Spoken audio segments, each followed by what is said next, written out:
Bom dia. Nos termos do artigo 78 do Regimento Interno, dou por aberta a audiência pública em regime híbrido da Comissão Permanente de Finanças, Orçamento e Fiscalização Financeira para a discussão do projeto de lei de número 1158 do ano de 2025, cuja mensagem é de número 17 de 2025, que institui o Plano Plurianual do município do Rio de Janeiro para o quadriênio de 2026 a 2029. E o projeto de lei de número 1364 do ano de 2025, cuja mensagem é a de número 18 do mesmo ano, que estima a receita e fixa a despesa do município do Rio de Janeiro para o exercício financeiro de 2026. Ambos de autoria do Poder Executivo, com a presença de representantes da Secretaria Municipal de Fazenda e da Secretaria Municipal de Ordem Pública, a CEOP. A Comissão de Finanças, Orçamento e Fiscalização Financeira está assim constituída: vereadora Rosa Fernandes, sendo a presidente dessa comissão, vereador Wellington Dias, vice-presidente, e vereador Flávio Vale, a quem vos fala nesse momento, como vogal. Na sequência, vamos proceder à chamada dos vereadores presentes para a verificação do quórum necessário para a abertura dessa audiência. Vereadora Rosa Fernandes. Presente. Uma honra, vereadora. Vereador Wellington Dias, vice-presidente. Presente. Uma honra também, vereador. E vereador Flávio Vale, vogal, presente.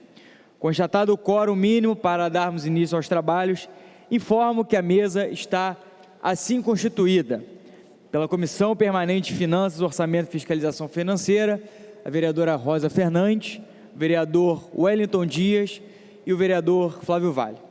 Pela Secretaria Municipal de Fazenda, a excelentíssima senhora secretária de Fazenda, Municipal de Fazenda, Andréia Senco.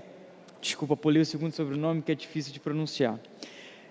Senhor subsecretário executivo de Fazenda, Rodrigo Carvalho Ribeiro Dantas. Esses sobrenomes brasileiros é fácil de falar. Senhor superintendente executivo do Orçamento Municipal, Misael Saad Maia. Senhor gerente de Estudos, Normas e Elaboração Orçamentária, Carlos Eduardo Lima do Rego. E representando a Procuradoria Municipal do Rio de Janeiro, o excelentíssimo senhor procurador do município, doutor Eduardo Gouveia. Alguma presença a ser registrada? Então, nesse momento, com a palavra, a excelentíssima senhora secretária municipal, Andréia Senco, que dispõe de 20 minutos para suas considerações iniciais. Obrigada, vereador. Gostaria de cumprimentar a comissão, presidente Rosa Fernandes, vereador Wellington Dias, vereador Flávio Vale. Em primeiro lugar, agradecer a nossa audiência estava marcada para o início de outubro e por impossibilidade de agenda pedimos para remarcação. Então, novamente, gostaria de agradecer aqui a vereadora Rosa Fernandes pela disponibilidade. A apresentação que nós vamos fazer hoje está dividida em duas partes. A primeira parte vai falar de dados gerais do município, como que foi elaborada a lei orçamentária, falar um pouquinho também do PPA. E a segunda parte a gente vai tratar da Secretaria de Fazenda como órgão finalístico, digamos assim, falar um pouquinho do nosso orçamento aqui. Mas eu gostaria de destacar alguns dados gerais, antes de passar a palavra para o superintendente de orçamento, Misael Maia.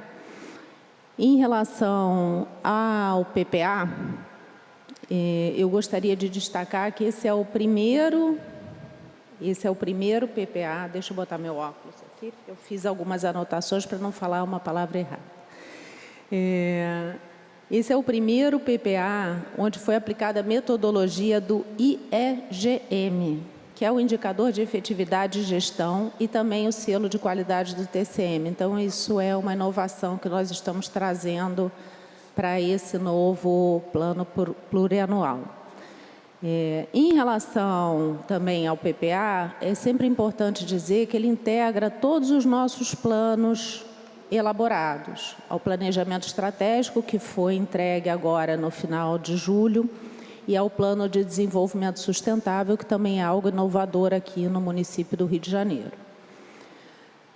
Relativamente ao projeto de lei orçamentária de 2026, eu vou falar só poucos destaques, principalmente em relação ao volume. Vereador Flávio Vale, nós ultrapassamos agora, para 2026, a previsão de um orçamento acima de 52 bilhões de reais. É a nossa estimativa orçamentária total. Sendo que 94% disso é composto por receitas correntes.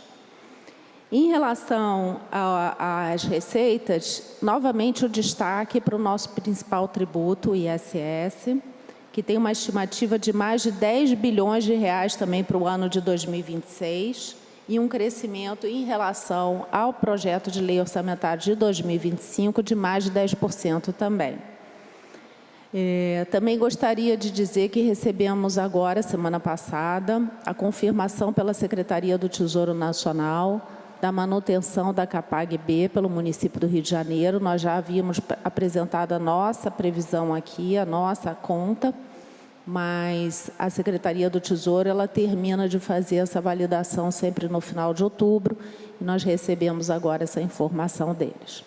Então, eu gostaria de passar a palavra agora e me colocar também à disposição para qualquer dúvida que venha a ter em relação aos dados apresentados, mas eu gostaria de passar a palavra para o Misael, nosso superintendente de orçamento, que vai fazer a apresentação geral do município do Rio de Janeiro. Obrigada. Passar a palavra aqui para o nosso querido Misael. É um dos que mais entende de orçamento na prefeitura, só não entende mais de orçamento do que o prefeito Eduardo Paes, e eu, como 2021, como estagiário lá da Secretaria de Fazenda, acompanhava as reuniões da CPF-GF, via as guerras entre Misael, o prefeito, e o Viegas também. Mas antes, Misael, eu só queria registrar aqui a presença da senhora Raquel Ribeiro, que é advogada da Iplan Rio, da senhora Beatriz de Amin de Souza, auditora do controle externo do Tribunal de Contas no nosso município do Rio de Janeiro, e da senhora Raquel, novamente então, senhora Raquel Ribeiro, advogada da, não, a Raquel Ribeiro é a fala depois, então registrar aqui a presença da senhora Raquel, da senhora Beatriz de Souza, auditora do Tribunal de Contas do município, antes também expressão meu profundo agradecimento e gratidão ao trabalho do Tribunal de Contas do município, junto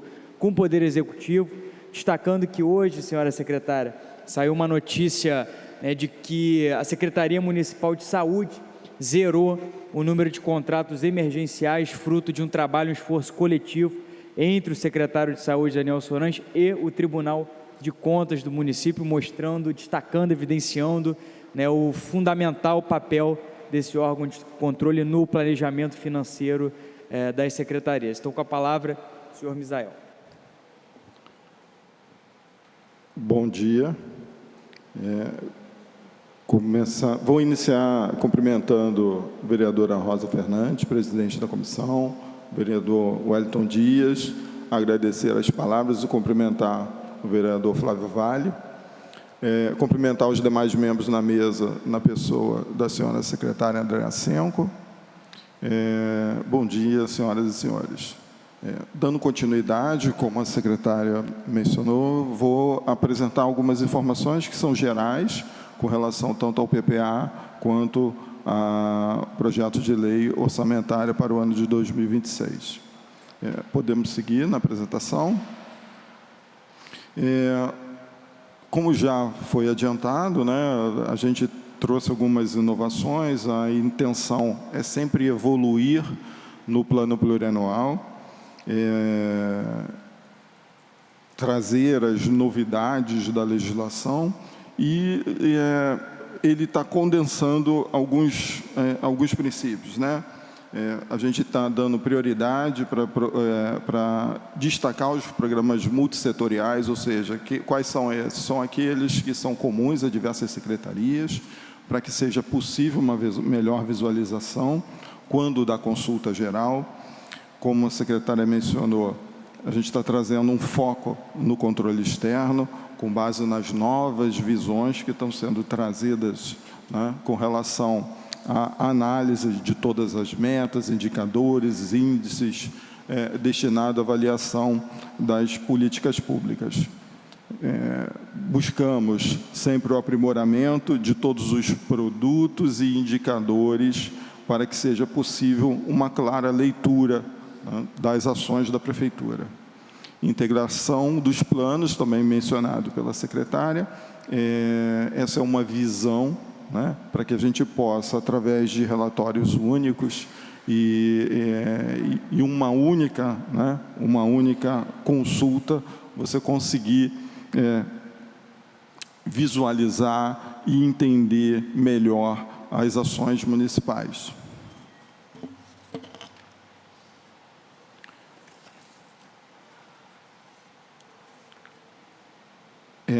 Para esse PPA, em termos de inovação, a gente está trazendo para dentro da visão orçamentária o plano estratégico e toda a sua importância na medida da sua grandeza orçamentária.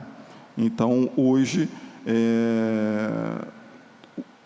o desafio é conseguir visualizar o plano estratégico dentro do orçamento da Prefeitura. Muitas vezes isso não era muito claro, era uma transformação, havia uma necessidade de consultas e trabalhos externos, mas a nossa intenção é que cada vez mais você possa identificar e validar as iniciativas que são do plano estratégico dentro da execução orçamentária da Prefeitura do Rio de Janeiro. Podemos seguir? Aí são, na verdade, algumas visões, né? Obviamente, cada uma das pastas que esteve aqui apresentando a sua parcela, a sua fatia do PPA, trouxe as suas grandezas intrínsecas, as suas especificidades, e aqui, na verdade, são as alterações entre um PPA e o outro PPA, né? Então, a gente está trazendo uma linguagem mais atualizada, tentando sempre facilitar o entendimento, né, para a população e para todos os órgãos de controle externo e interno. Então, o que nós tínhamos antes chamando de eixos temáticos, hoje são, o que eram antes temas transversais, hoje são eixos temáticos, que é uma visão inovadora, uma visão mais moderna, né? A gente procurou simplificar. Antigamente nós tínhamos um PPA com 99 programas, o que, apesar de parecer pouco, dificulta a sua compreensão, né? E hoje a gente chega num PPA com 58 programas e nem por isso a gente traz menos clareza. Muito pelo contrário, como foi mencionado, pelas práticas que a gente está adotando, o objetivo é dar mais clareza e mais identidade ao PPA. Essa basicamente é a visão que a gente trouxe de PPA. A ideia aqui é modernizar.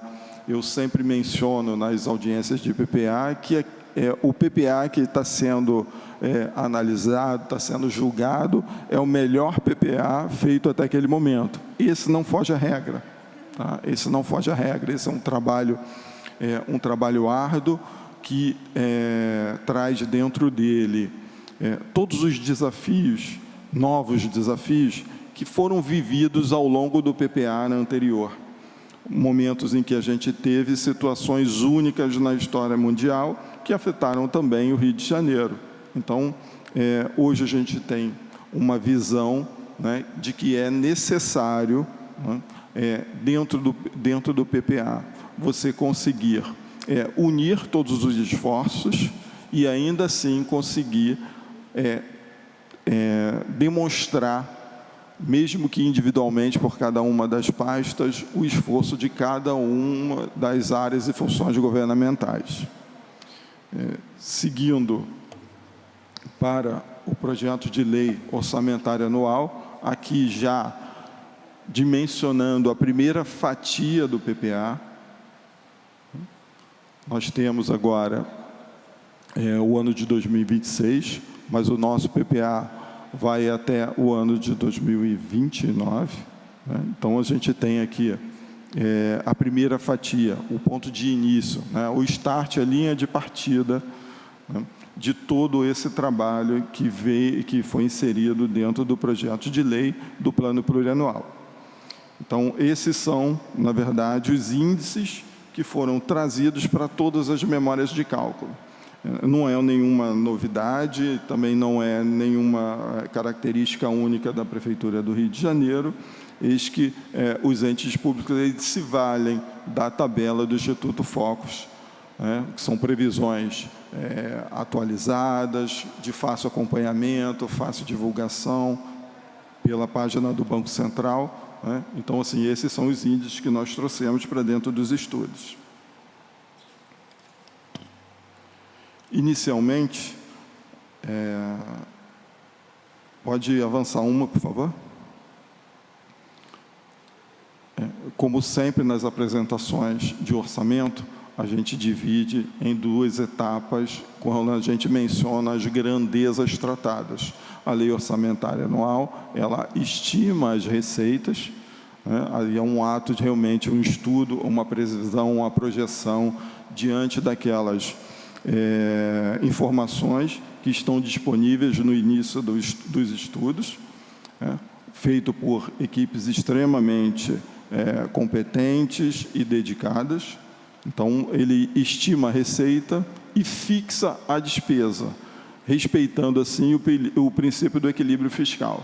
Então, nesse momento, a gente está diante da visão da estimativa das receitas. Então, nós temos, no total, né, uma projeção de aumento das receitas, se compararmos o projeto de lei orçamentária de 2026 com a lei orçamentária do ano de 2025, nós temos um aumento, né, uma ampliação das receitas na faixa de 11,6%, o que representa, de forma absoluta, né, em valores nominais, 5,4 bilhões de reais. Como mencionado pela secretária, nós superamos a faixa dos 50 bilhões, né, com uma projeção de 52 bilhões e 400 milhões de reais para as receitas totais estimadas no ano de 2026. O grande destaque aqui, e é uma informação que normalmente eu menciono, que as receitas correntes, que normalmente são aquelas associadas à capacidade de manutenção das intervenções perenes do município, que financiam as intervenções perenes, representam um percentual em torno de superior a 70% do total das receitas previstas para o ano de 2026. Os grandes destaques aqui seriam as transferências correntes e as receitas de impostos, né, provenientes de impostos. Nas receitas provenientes de impostos, em termos de nominais, a ampliação é de mais de R$1 bilhão, representando 5,4%, e nas transferências correntes, algo em torno de R$1,3 bilhões, o que representa 9%, né, um pouco mais de 9% de acréscimos, se nós compararmos a LOA de 2026 com a LOA de 2025, ou seja, a LOA em curso.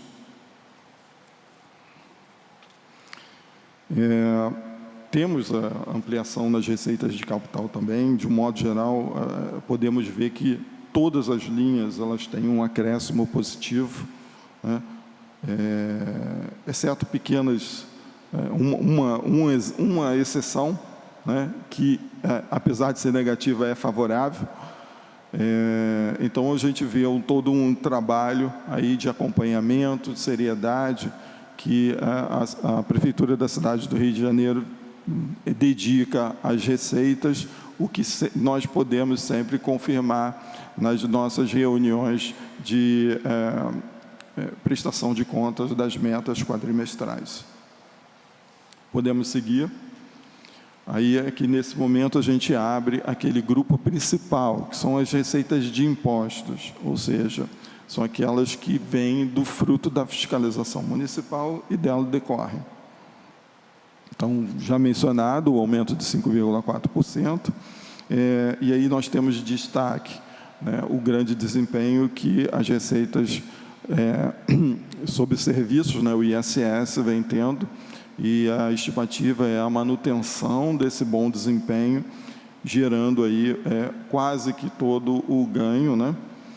Algumas receitas, apesar de acréscimo, elas têm um crescimento menor, mas elas sofrem umas regras de mercado diferenciado. Então, a possibilidade disso de acompanhar os índices de mercado são mais difíceis, né?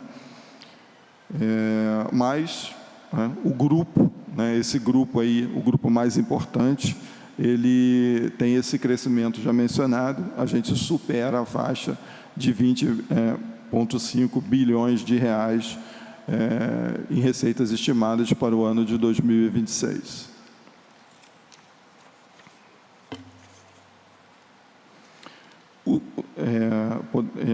Podemos seguir, por favor? O segundo grupo, e é o segundo grupo em importância, são aquelas transferências correntes que são encaminhadas, seja por força de regras constitucionais ou legais, ou ainda por programas de transferência voluntários que são instituídos pelo governo federal. Então, esses são recursos que, mesmo quando não tem como seu fundamento principal a atuação municipal, elas são, por força dessas regras, recursos do município, e a aplicação final é realizada no município. Então, nessas transferências intragovernamentais, que são as mais importantes, nós temos aí grande destaque às receitas provenientes do SUS, do ICMS, é uma que vem tendo também uma linha que vem tendo bastante bom desempenho. Sempre temos o crescimento aí dos recursos do Fundeb, aqui tendo, obviamente, um acompanhamento da legislação atual, com critérios de responsabilidade na sua estimativa, mas sempre é muito significativo face ao valor total recebido pelo município do Rio de Janeiro. Esse grupo, como mencionado, tem um crescimento na faixa dos 9%, o que representa, em termos nominais, 1,3 bilhões de reais. Superamos aqui no total, nesse grupo, né, das transferências correntes, superamos a faixa dos 16 bilhões de reais. Seguindo, a gente chega na segunda etapa, né? Estimamos as receitas, com todos os critérios e práticas necessárias à sua ideal estimativa, nós fixamos a despesa, mantendo aqui a figura de respeito ao equilíbrio fiscal. Esse grupo, ele cresce também os 11,6%, né? Um equilíbrio entre o crescimento do que nós temos de receita e despesa. As despesas correntes, né? As despesas aquelas que incidem lá no dia a dia, elas têm um crescimento no total aqui de 8,3%, representando um valor, né, de acréscimo nominal na faixa de 3,5 bilhões de reais.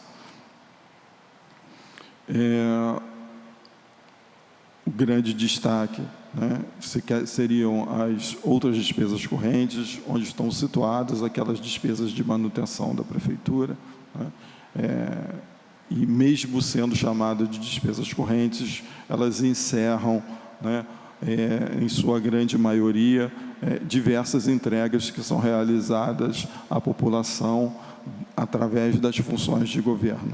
Então, nessa a gente chega a quase 2 bilhões de reais de acréscimo em valores nominais, representando uma variação percentual de 12,6%. Temos um crescimento também nas despesas de capital, muitos investimentos sendo realizados. Obviamente, temos o reflexo aqui da amortização de dívida, né? Todas aquelas despesas que integram o grupo das despesas de capital. Então, o grande destaque é, de fato, a área de investimentos, onde nós temos um acréscimo nominal de 1,8 bilhões de reais.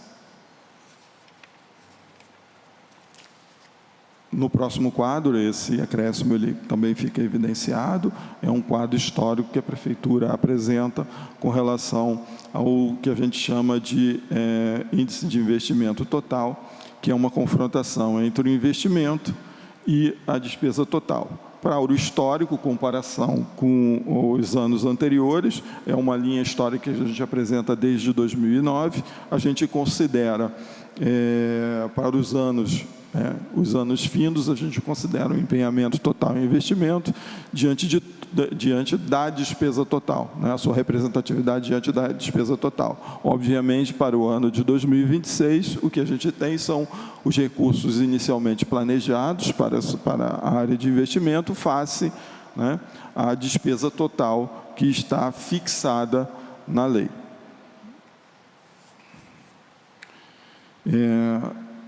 Em seguida, a gente tem, né, aqui uma consolidação da visão dos índices, né, decorrente desse planejamento que está inserido na lei orçamentária. Então, em aplicação de saúde, a gente tem um limite constitucional, um limite mínimo constitucional de 15%, e nós temos, diante dessa grandeza de orçamento que foi apresentada, a manutenção de um índice superior. Aqui a gente apresenta 17,05%, 17% de aplicação em saúde. O que se considerarmos, o valor de receita que a gente está apresentando aqui é um índice bem considerável. Manutenção e desenvolvimento de ensino. A gente tem uma aplicação aí de 25,17, cumprindo a obrigação constitucional. Lembrando que aqui, frente aos índices, esse índice ele representa aqueles recursos provenientes de impostos e não a totalidade dos recursos que são aplicados na educação, que tem um valor, né, tem uma significação, um significado muito maior. Dentre a despesa de pessoal, aí aquele limite onde a gente observa, na verdade, o telhado, né, o teto, se está chegando próximo ou não, a gente tem uma previsão de 46,74%, abaixo daqueles alertas que são apresentados pela legislação, em especial a Lei de Responsabilidade Fiscal.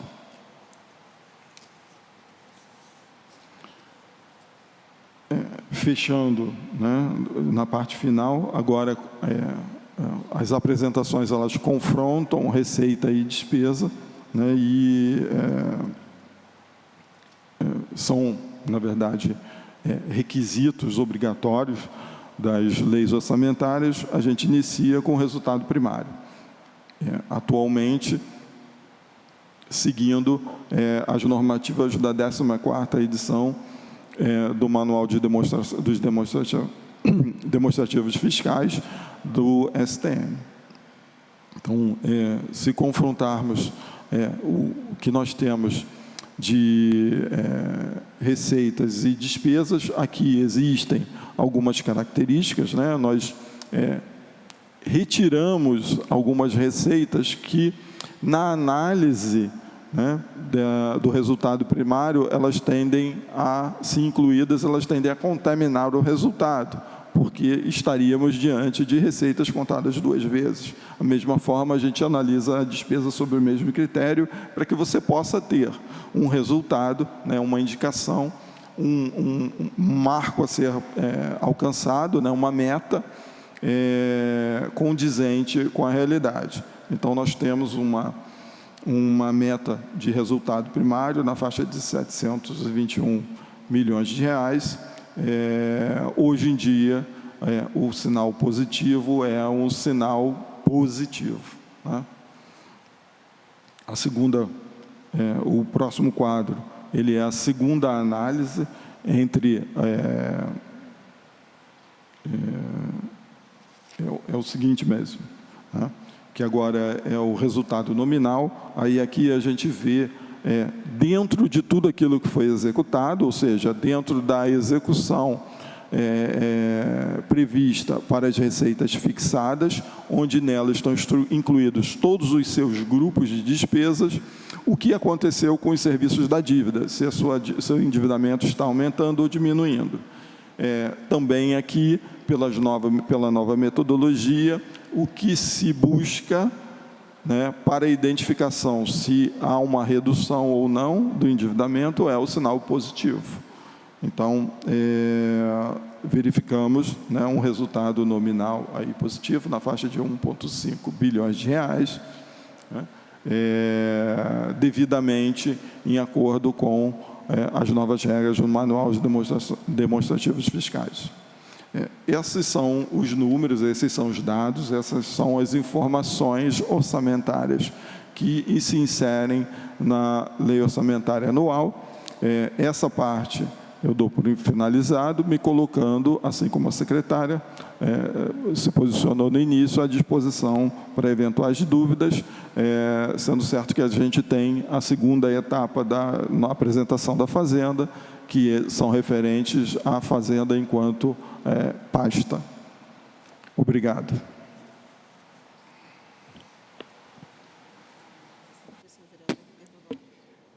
Registrar a presença do excelentíssimo senhor vereador Pedro Duarte.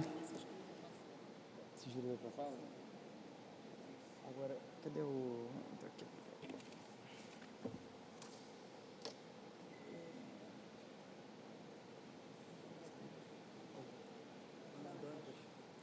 Passar a palavra agora para o Dantas, que vai fazer sua exposição de considerações da Secretaria Municipal de Fazenda também. Obrigado, presidente. Saudando a sua figura, saudo todos os vereadores presentes aqui da casa. Eu vou falar rapidamente aqui sobre, enfim, o orçamento da Secretaria Municipal de Fazenda para 2026. Eu acho que está mostrando da Secretaria Municipal de Ordem Pública no quadro. Só trocar, por favor. Sem problema. Enquanto isso, só lembrar, basicamente, eu falo isso todo ano, então, enfim, sem querer ser repetitivo, mas... A gente só recebeu essa aqui, ó. Essa aqui ele acabou de falar. Vocês têm no WhatsApp? Tem, deixa eu ver aqui.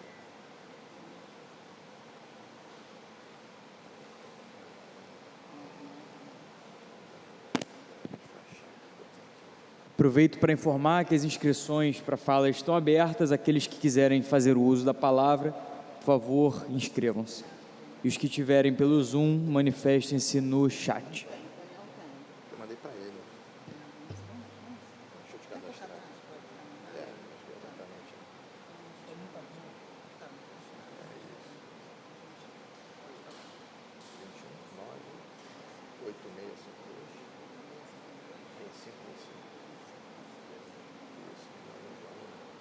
Eu já mando para você aqui.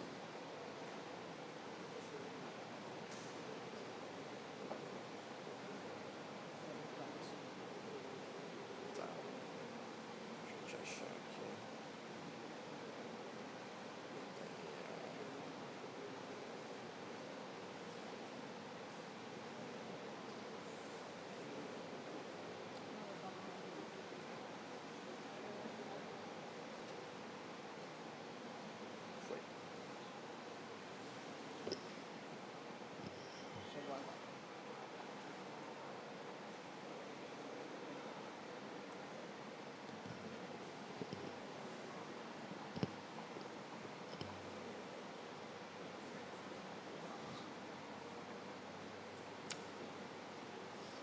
Enfim, presidente, pedir desculpa pelo lapso e iniciar aqui falando. Todo ano eu digo que a Secretaria de Fazenda é uma secretaria de pessoas e de sistemas, e que o futuro da Secretaria de Fazenda vai ser cada vez mais a parte de sistemas, né? Pode passar o slide, por favor? Nesse sentido, como a secretária Andréia falou inicialmente, em função do PPA 2629, foi pedido que nós apresentássemos aqui o PPA da Prefeitura, vamos botar assim, né? No nosso caso aqui, da Secretaria de Fazenda. O slide que está sendo passado aí é basicamente um depara, pode passar, eu vou resumir depois para o próximo slide. A opção foi a seguinte, quer dizer, isso são programas da Secretaria de Fazenda, e a opção para o PPA de 26 a 29 foi reduzir um pouco a quantidade desses programas. Às vezes a gente quer ser muito detalhista e acaba se perdendo, gerando um pouco de complexidade. Então a opção foi reduzir um pouco a quantidade de programas de maneira a facilitar o acompanhamento pelos órgãos de controle, e o que aconteceu foram que os programas mais ligados à parte de sistemas foram centralizados, sistemas e governança fiscal, vamos chamar assim, foram centralizados em um único programa, que a gente passou a chamar de equilíbrio fiscal e governança fazendária, né? Isso aí a gente basicamente agrupou 4 programas em um. Pode passar o slide, por favor? Esse é o programa de gestão administrativa, ele foi mantido, é o custo operacional da Secretaria de Fazenda, vamos botar assim. E, em resumo, essas foram as alterações que foram feitas na Secretaria de Fazenda para o PPA do próximo ciclo, de 26 a 29. Pode passar, por favor? Pode passar? Como eu falei, a gente agrupou 4 programas no programa de equilíbrio fiscal e governança fazendária. Aqui nós temos a abertura das metas desse programa, né? Basicamente, atestar e manter a qualidade fiscal da gestão das finanças públicas da cidade. E aí nós temos a nota da CAPAG, enfim, a questão do risco de crédito, né, classificação do risco de crédito, a secretária já falou muito bem sobre isso. Pode passar. Aqui são outros programas também importantes para a secretaria, o de modernização da gestão integrada de recursos, né? Enfim, sistemas novamente, desculpa estar sendo repetitivo aqui, apontando para o futuro, né, na questão da inteligência artificial. Isso está no radar da secretaria. Alguns programas nossos são financiados com recursos próprios, né, com arrecadação própria da secretaria, e outros programas são financiados com recursos de terceiros. Nós temos aí alguns programas como PEMAT, PENAFM. Na meta do PPA, embora a gente não tenha contratado hoje um financiamento de PEMAT, há essa possibilidade, motivo pelo qual existe esse programa. Pode passar. Pode passar esse também, enfim, esse é o de capacitação dos nossos servidores, e esse é o programa de gestão administrativa e operacional da Secretaria de Fazenda. Basicamente, a manutenção dos nossos sistemas básicos, os sistemas internos da Secretaria de Fazenda, as despesas administrativas da Secretaria, enfim, custo com o envio das cobranças de IPTU, por exemplo, né? Custo das nossas concessionárias aqui, e o nosso maior custo aqui seria a restituição de depósitos judiciais, que são as causas tributárias que são discutidas na Justiça. Nós temos uma causa grande em discussão hoje, não em discussão, na verdade, né, mas, enfim, que é o estádio do Flamengo. O dinheiro está depositado em juízo, e aí isso requereu um aumento da provisão na LOA de 26 em relação a esse valor. Eu diria que é o único valor que destoa da nossa média histórica. A secretaria é uma secretaria, de certa forma, espartana, né? A gente tem que dar o exemplo no controle de custos. E é isso, presidente. Obrigado. Muito obrigado, senhor subsecretário. Antes de passar a palavra aqui ao meu querido colega Pedro Duarte, passar aqui para as perguntas da Comissão de Orçamento. Para a Secretaria Municipal de Fazenda, senhora secretária Andréia, ou a quem a senhora designar a responder. Até bem pouco tempo atrás, uma emenda constitucional, a de número 132 de 2023, ela dizia que era proibido ao município atualizar o IPTU mediante decreto, percentuais maiores do que o índice oficial de correção monetária. Por sua vez, no nosso município, o IPTU ele é corrigido de um ano para o outro pelo IPCA, e divulgado, esse índice divulgado pelo IBGE. Considerando que o IPCA projetado para 2025, inclusive presente no anexo de metas fiscais, é de 5,55, qual é o motivo dessa atualização projetada para o imposto em 2026 ter sido feita com um percentual significativamente menor, ou seja, 2,76%?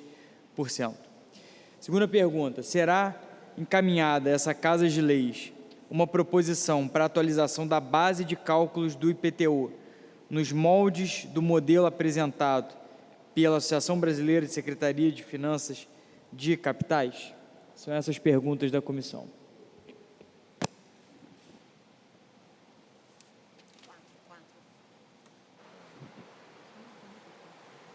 Obrigada pela pergunta. A emenda constitucional 132 é a chamada emenda constitucional da reforma tributária. Dentre outros aspectos que trataram dos impostos agora que serão consolidados, o IBS, que vai ser compartilhado com os estados e que vai juntar o ICMS e o ISS, foram feitas também algumas alterações constitucionais, a pedido, inclusive, de muitos municípios, que têm uma dificuldade muito grande de atualizar a planta de valores do IPTU. Então, esse artigo ele foi incluído justamente para aquelas grandes cidades que hoje não conseguem fazer isso por meio de projeto de lei, que não é o nosso caso nesse momento. Nossa planta de valores ela está atualizada e todo ano nós fazemos a atualização pelo IPCA. Em relação às projeções para 2026, que eu acho que é a principal pergunta e é uma dúvida que sempre surge, por que uma vez que nós atualizamos o IPTU sempre pelo IPCA, por que o valor não está crescendo igual à nossa projeção do IPCA para 2025-26? Então, dentro da nossa lei, especificamente, nós temos um redutor pela idade do imóvel, e esse redutor ele ocorre todo ano. Então, mesmo que nós atualizássemos sempre pelo IPCA, a nosso valor cobrado, ele sempre reduz um pouco por esse redutor de 1% ao ano para imóveis residenciais, que é a maior parte da nossa arrecadação.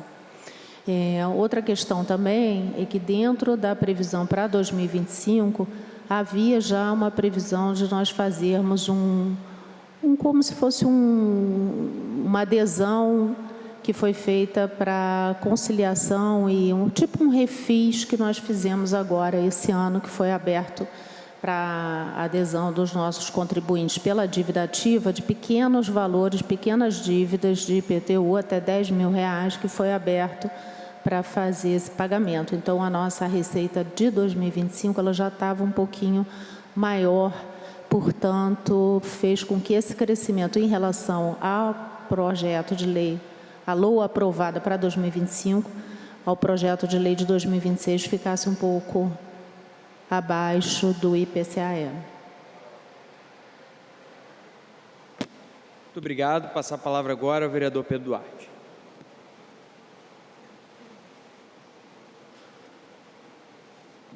Só ver onde ele vai falar.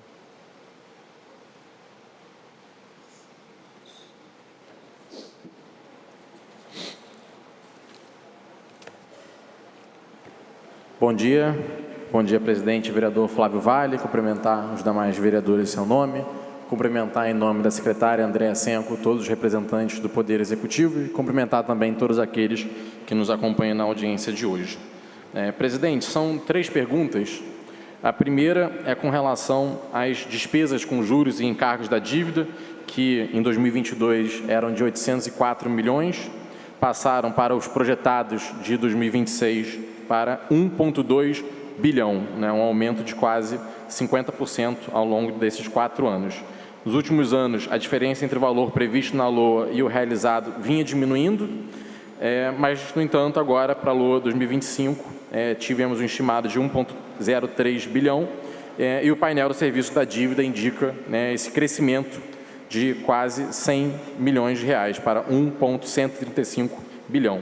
Então, a pergunta é: quais fatores explicam o aumento expressivo dos encargos da dívida em 2025 e o que assegura que esse valor de 1,2 bilhão previsto para 2026 não voltará a ser superado como ocorreu neste exercício?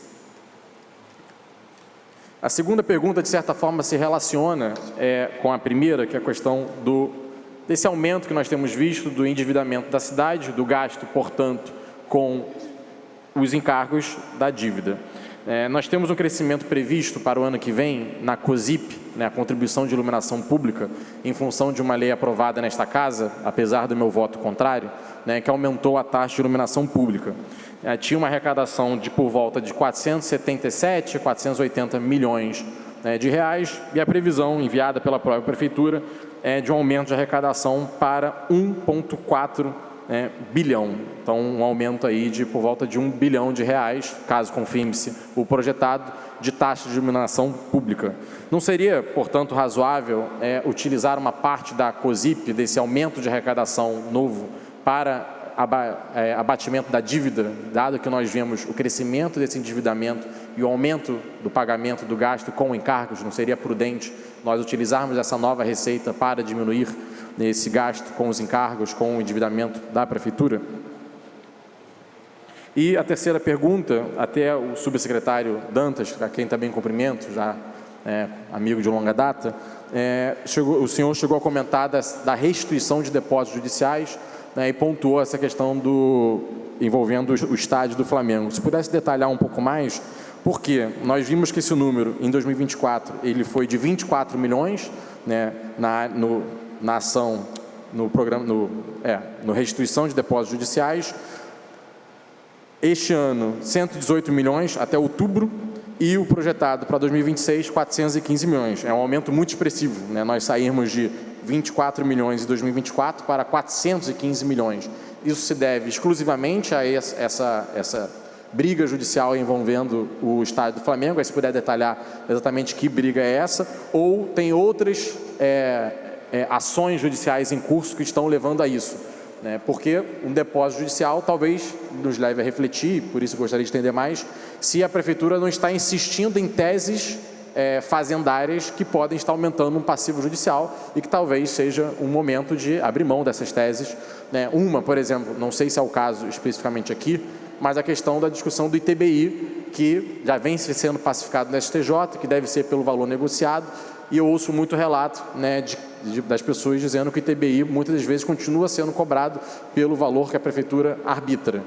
E, na minha opinião, isso vai levar a um passivo judicial, porque vem se consolidando no judiciário, que deveria ser pelo valor de mercado. Não sei se é isso que está levando para cá, mas como alguém que defende muito que o ITBI fosse pelo valor de mercado, caso seja, né, esse é um dos pontos a ser trazido para cá, que a Prefeitura, né, reflita sobre suas teses fazendárias e abra mão delas, porque estão sendo pacificados no Judiciário numa tese diferente. Muito obrigado, presidente. Muito obrigado, secretário.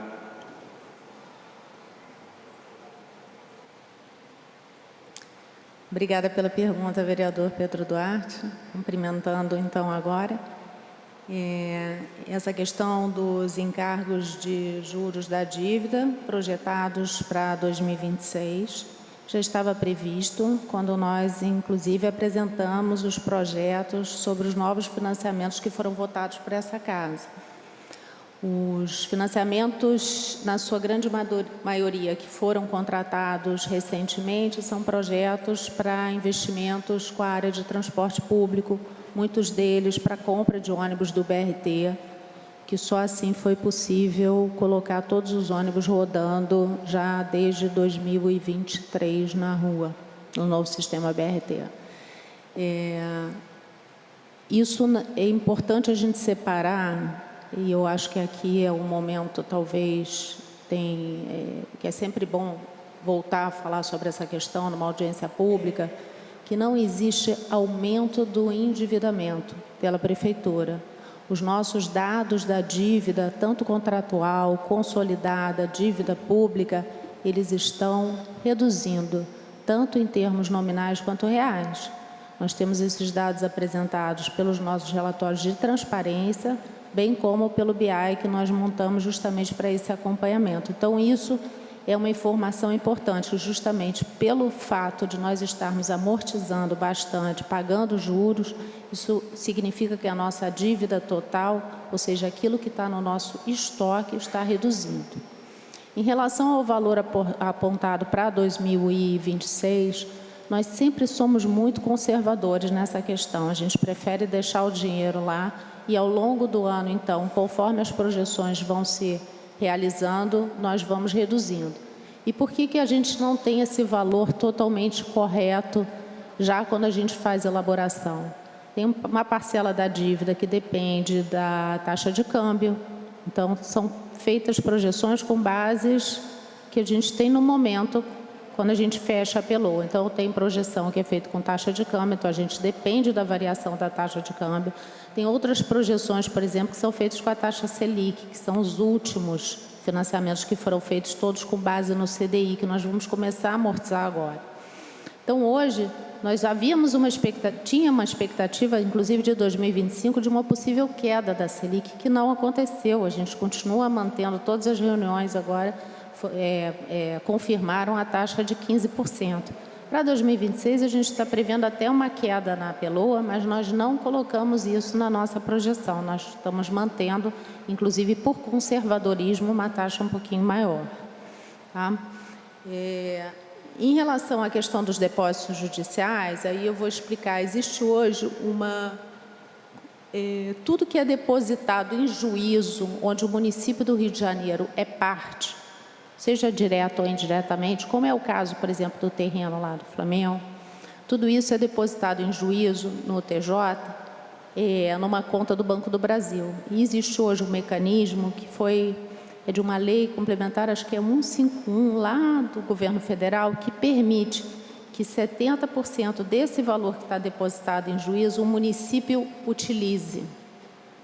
Isso significa que, se por um acaso esse depósito for levantado para um lado ou para o outro, esse valor tem que voltar para o depósito judicial. Esse valor do estádio do Flamengo é um especial que ele é de curtíssimo prazo. Ele entrou lá, mas a gente sabe que a gente não utiliza esse recurso, a gente está com ele reservado para devolver quando a questão for, digamos assim, finalizada. Não existe hoje, esse valor que está reservado para pagamento é justamente para a devolução de valores que hoje estão depositados e que o município poderia estar gastando, mas ele deixa lá reservado para devolver, que são ações que a gente sabe que já são de curto prazo e que a gente vai ter que fazer essa devolução. Então, isso também é um conservadorismo muito grande nosso, porque a gente não é, digamos assim, dono desse dinheiro no curto prazo. A gente já tem essa previsão que é feita em trabalho junto com a Procuradoria. Em relação ao ITBI, também gostaria de esclarecer, essa é uma questão que a gente olha com muito cuidado na Secretaria de Fazenda. Existe, de fato, um entendimento misto hoje, para usar o valor que é fechado na venda ou o valor que é de mercado calculado pela Fazenda. É importante a gente dizer o seguinte: o PLP 108, que hoje vai regulamentar o finalzinho do Comitê Gestor do IBS, que está sendo votado na Câmara dos Deputados, provavelmente até o final do ano, a gente tem essa expectativa, ele inclusive esclarece isso, porque na legislação não existe uma dúvida de que valor poderia ser esse. Então, ele inclusive, nesse PLP, está previsto que o valor a ser utilizado é o valor das fazendas. Então, por conta disso também, hoje nós não temos como alterar nosso entendimento. Por outro lado, a gente cumpre o que determina hoje o entendimento do STJ, onde o contribuinte ele pode contestar esse valor e apresentando os documentos, a gente altera o valor do ITBI.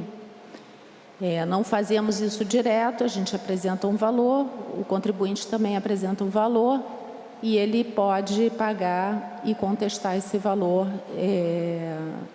apresentando os documentos pelo sistema. Inclusive o ITBI é um dos nossos sistemas onde é possível fazer tudo online, pelo próprio requerimento.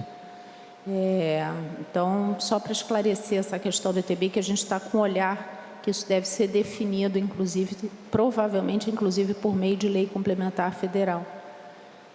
Por isso que a gente ainda não totalmente alterou a nossa forma de trabalhar. Tá? Obrigada.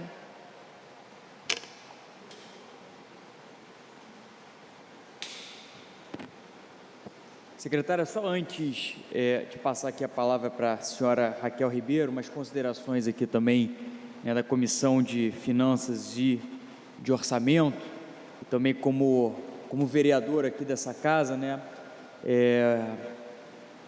o Poder Executivo enviou alguns projetos de lei esse ano aqui para a Câmara Municipal de Vereadores para falar sobre esses endividamentos, e cabe aqui também pontuar nessa audiência, reforçar o que a senhora falou.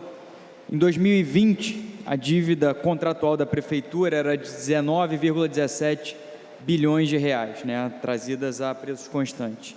Esse valor em 2021 foi reduzido para 17,43, 2022 para 15,02, em 2023 para 15 bilhões e 2024 para 14,94, o que mostra que existe sim uma saúde financeira e orçamentária no município, de abatimento dessas dívidas, o que permite ao município contrair novas dívidas.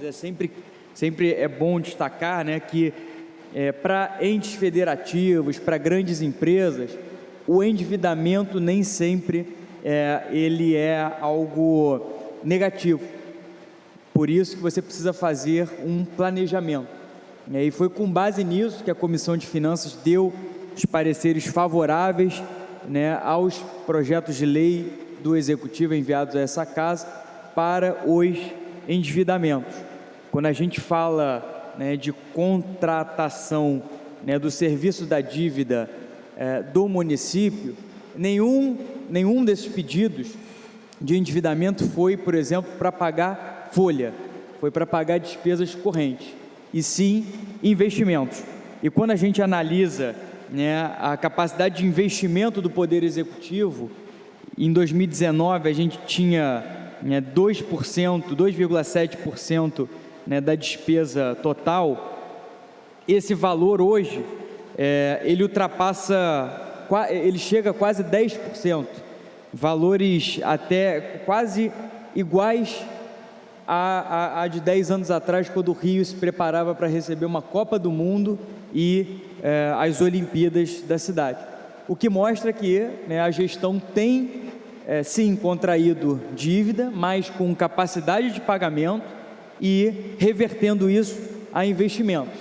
E quando a gente fala em investimentos, no português claro, é o PAC da Rocinha, as obras do Rio Acari, obras de Bairro Maravilha, obras de infraestrutura, que são obras que são possíveis de você ter uma diluição desse gasto em 10, 20, 30 anos. Portanto, só enfatizar aqui, pela Comissão de Orçamento, que todas essas contratações de dívida foram dívidas, primeiro que licitadas, segundo que usadas para compra, por exemplo, agora lembrei do BRT, ou seja, serviços diretamente para a população, e diga-se de passagem, para a população que mais precisa. E por isso que a Comissão de Orçamentos ela foi enfática ao autorizar a contratação dessas dívidas, porque hoje há uma saúde fiscal, há uma saúde financeira no município para a contratação dessas dívidas, respeitando não só a nossa CAPAG, que, diga-se de passagem, também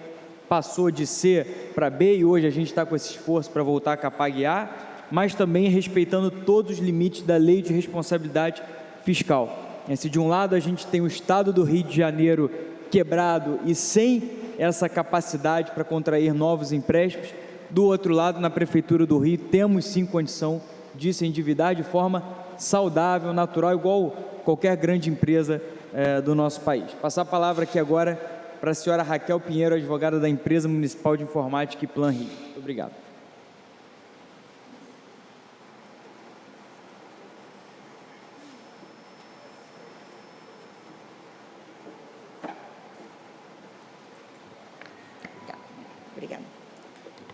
Obrigada. Excelentíssimos senhores vereadores, excelentíssima senhora secretária de Fazenda, excelentíssimos membros do Poder Executivo aqui presentes, aos demais presentes, bom dia a todos. Venho a esta casa em nome dos empregados da Empresa Municipal de Informática, em Plan Rio.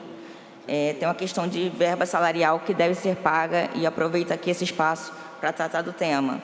Os empregados têm o direito reconhecido ao reajuste salarial de 4,41%, conforme acordo coletivo dos anos 2017 e 2018, que naquela época não foi pago, que o Sindicato dos Empregados ingressou com ação coletiva perante o Tribunal Regional do Trabalho, que houve reconhecimento ao pagamento do reajuste por sentença coletiva transitada em julgado em 2014. Então, esse direito já se encontra transitado em julgado, que no momento os empregados já estão em fase de execução do julgado e liquidação dos valores.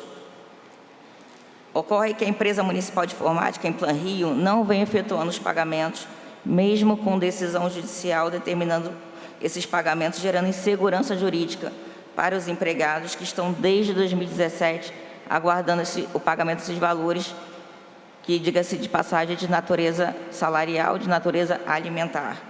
Peço vênia essa Casa Legislativa para intervir perante a Procuradoria-Geral do Município, bem como Secretaria Municipal de Fazenda e demais órgãos responsáveis, para garantir o pagamento aos empregados nos prazos estabelecidos pela legislação trabalhista. Deve ser assegurado o pagamento aos empregados conforme sentenças judiciais que vêm sendo proferidas as execuções individuais que vem tramitando perante o Tribunal Regional do Trabalho. Hoje, excelências, existe uma questão de ordem jurídica que vem sendo tratada aqui pela equipe jurídica da Plan Rio. É uma questão de natureza jurídica, longe de querer aqui adentrar profundamente nessa questão, mas já foi debatido e já foi julgado, já existe acordo do mesmo Tribunal Regional do Trabalho, que entende que a Plan Rio, que a Empresa Municipal de Informática, tem natureza jurídica de empresa privada. Logo, ela não faz jus aos privilégios da Fazenda Pública. E, portanto, o pagamento dessas condenações judiciais deve ser feito pelas vias próprias e não por precatório, ou por RPV, requisição de pequeno valor. E, portanto, já tem decisões transitadas e julgado também, tratando especificamente da questão da natureza jurídica da Plan Rio, que esses recursos recorrentes que vêm sendo interpostos acabam tumultuando o processo, prolongando o processo, gerando mais insegurança jurídica para os empregados.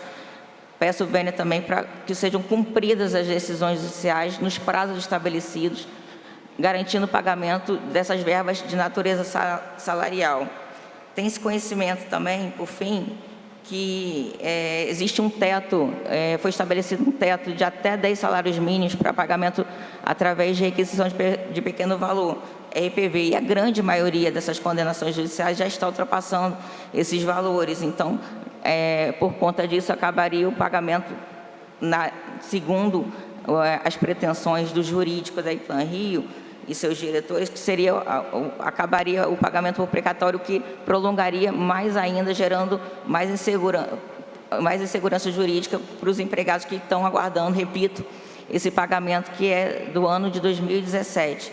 Então, por fim, peço vênia essa Casa, em nome dos empregados, que sejam cumpridas as decisões judiciais para pagamento nos prazos estabelecidos em decisões judiciais. Muito obrigada.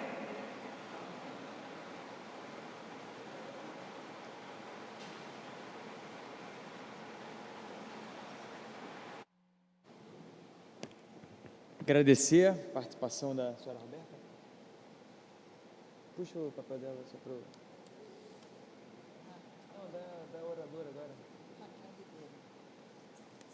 Agradecer a participação da senhora Raquel Ribeiro. Mais alguém na fala? Bem, não temos mais nenhum orador inscrito. Queria aqui, secretária, apenas para nós concluirmos a audiência, já iniciarmos a próxima da Secretaria de Ordem Pública, destacar aqui 2 pontos. Primeiro, né, que é o acertar... Oi, a senhora gostaria de falar? Ia pedir então... se inscreveu? E por que não chegou o papel aqui? Desculpa, o nome da senhora? Cristina? Cristina. Estava escondido aqui o papel. Então, a senhora Cristina Basílio, servidora do nível elementar da Prefeitura do Rio de Janeiro. Por favor. A senhora dispõe de 3 minutos, mas não precisa botar timer, não.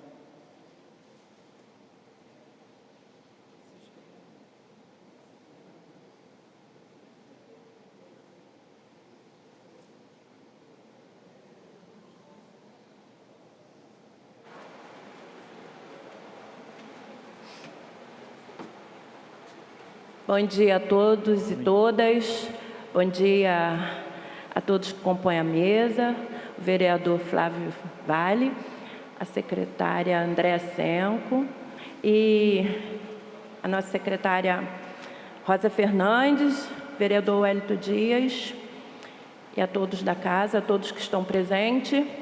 O meu nome é Cristina Basílio, eu sou uma das representantes das categorias de nível elementar.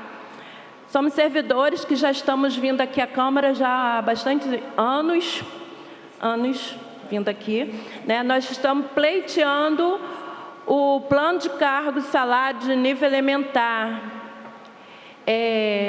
Tivemos várias emendas colocadas aqui nesta casa pelo alguns vereadores que apoiam o nosso pleito e estivemos também, né, em reunião com o nosso prefeito, em dezembro, né? E o prefeito se colocou disponível a botar para acontecer, para efetivar esse plano de cargo, né?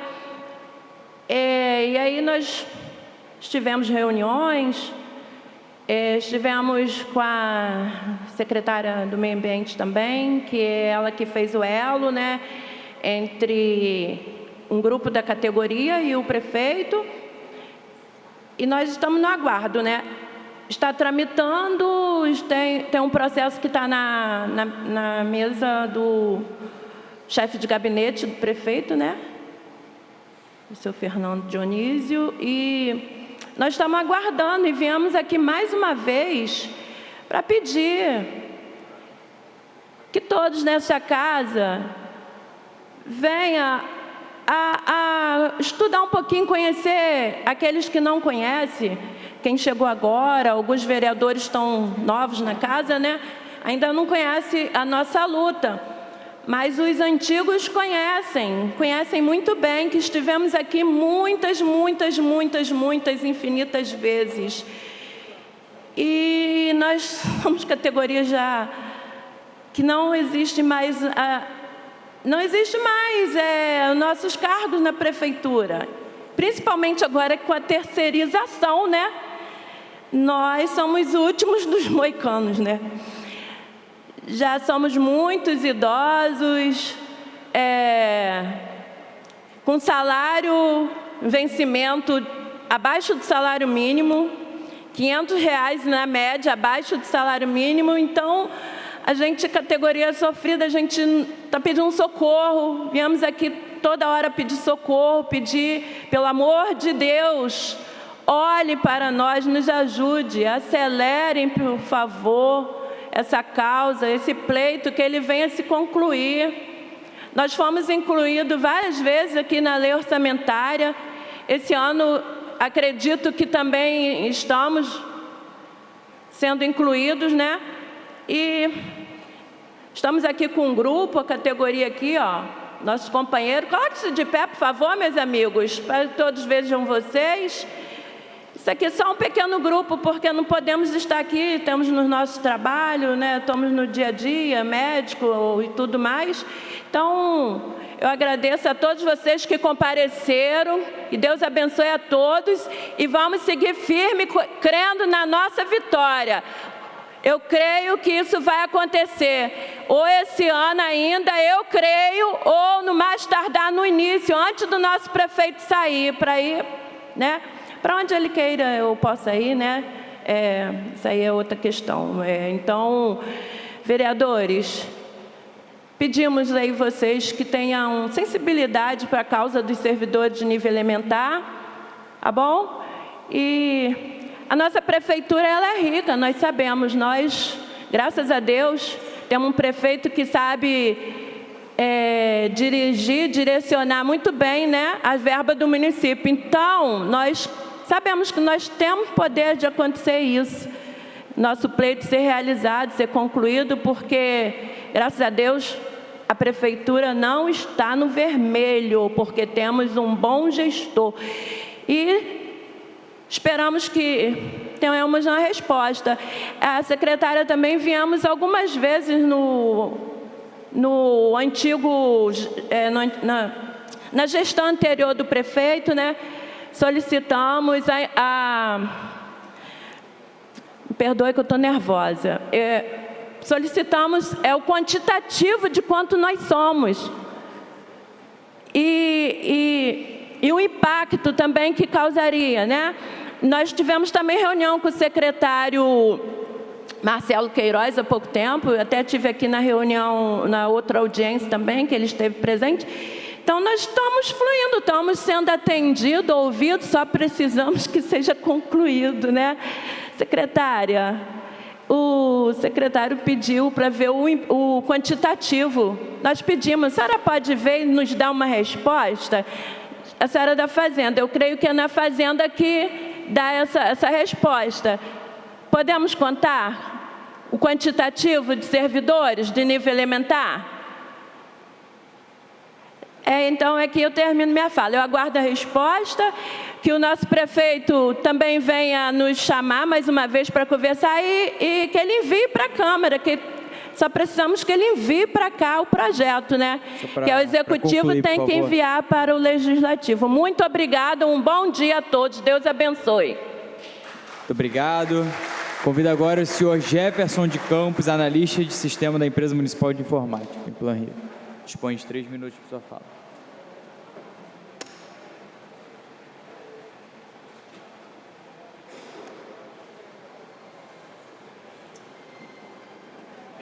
Bom dia, vereadores e todos os colegas servidores da Câmara e servidores elementares, e a colega aqui que acabou me inscrevendo, agradeço a ela, porque houve um lapso meu aqui. A gente que é da Plan Rio, nós estamos numa situação, como falou, tem a ação judicial, e essa ação judicial é passada como se nós fôssemos estatutário lá na Justiça. A Procuradoria, até respeitosamente, ela nos enquadra como se fôssemos a Conlurb. E quando eu participava dos acordos coletivos, era sempre assim, você ou é estatutário, ou é seletista, ou é da Conlurb, tudo que desfavorece, a gente acaba caindo, né? Já teve vários estudos de impacto econômico para a autarquização da empresa, da IPLAN, inclusive o técnico do TCM, da vereadora Rosa, que fez um dos estudos de impacto econômico, e ela sempre nos apoiou nisso aí. Inclusive, ela falou para a gente, olha, vocês estavam... o prefeito enviou o projeto e saiu do nada, né, em 2016, 2017, e ela ainda falou, olha, eu consegui, junto ao prefeito, multiplicar por 10 o salário do controle urbano. Inclusive, vocês, né, estão pedindo pouco, né, o impacto de vocês é muito baixo para a questão da prefeitura, né? E o que acontece? Essa questão que o nosso querido vereador Flávio Vale, né, ele tem comentado em algumas audiências assim, o prefeito ele deu o acordo de resultado para os servidores, né, e realmente foi um avanço. Só que a gente foi por acordo coletivo e ação de cumprimento, né? Ou seja, a prefeitura, quando quer que a gente seja estatutária, ela alega isso na justiça e cria uma lei para o estatutário. E quando ela entende que não favorece, né? E isso provoca um desestímulo também nos servidores, porque você tem algum diretor, alguma coisa assim que meio que manipula aquelas regras e ganha 100, 200, 300 mil, e um servidor que foi, por exemplo, eu fui operado da vesícula. Aí na lei diz que quem está no INSS perde o acordo. Aí tem uma parte do artigo que diz, não, se sobrar dinheiro o presidente paga para quem quiser. E no mesmo artigo diz se o servidor estiver num órgão que não contempla o acordo de resultado, não vai receber. Aí aqui na Câmara nós temos uma pessoa que está aqui que recebeu. E no caso, né, não estou nem questionando o fato do mérito, até porque é um servidor competente e tudo. Mas assim, o mesmo artigo tem duas leituras e desfavorece as pessoas, né? Então, eu queria pedir isso, que voltasse a nos auxiliar. Já tivemos vários requerimentos de informação com os estudos de impacto econômico, inclusive o Marcelo Queiroz, o Bernardo Egas também confirmaram isso, né? E eu queria, mais uma vez, agradecer a vocês da Câmara, né, e ao pessoal que tem nos atendido aí. E termino minhas falas pedindo esse apoio, né, para que se pague essas questões relacionadas ao Plan Rio. Tá? Um abraço a todos, muito obrigado por ter deixado eu falar algumas coisas aqui. Um abraço. Muito obrigado.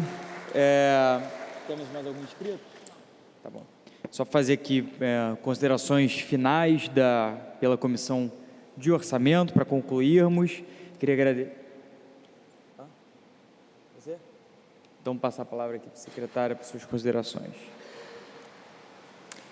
Acho que já estamos concluindo aqui, eu só não queria deixar a Cristina sem resposta. Não é a Secretaria de Fazenda que tem esse quantitativo, é a própria Secretaria de Administração. É que durante um tempo eles ficaram subordinados ali, a Subsecretaria de Gestão Compartilhada, à Fazenda, tá?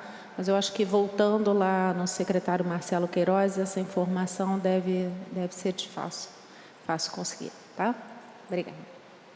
Muito obrigado, secretária. Fazer umas considerações finais. Primeiro, destacar a importância de uma política pública implementada ainda na primeira gestão do prefeito Eduardo Paz na cidade, que é o acordo de resultados, baseados em metas, presente para todos os servidores, desde o secretário até o gari da Conlub que varre, né, a rua, mostrando que com planejamento, com dedicação, com o alcance das metas, é possível sim ter uma valorização, né, do servidor. E o segundo ponto é quase que um apelo aqui, que eu também como vereador faço dessa casa à prefeitura. Eu sei que não é o departamento da Secretaria de Fazenda que cuida, mas também aqui fazer esse apelo principalmente ao meu, né, amigo e secretário Marcelo Queiroz, que é olhar com muito carinho, porque a gente tem muitos servidores em muitos órgãos da prefeitura que ainda brigam, né, pelo plano de cargos e salários.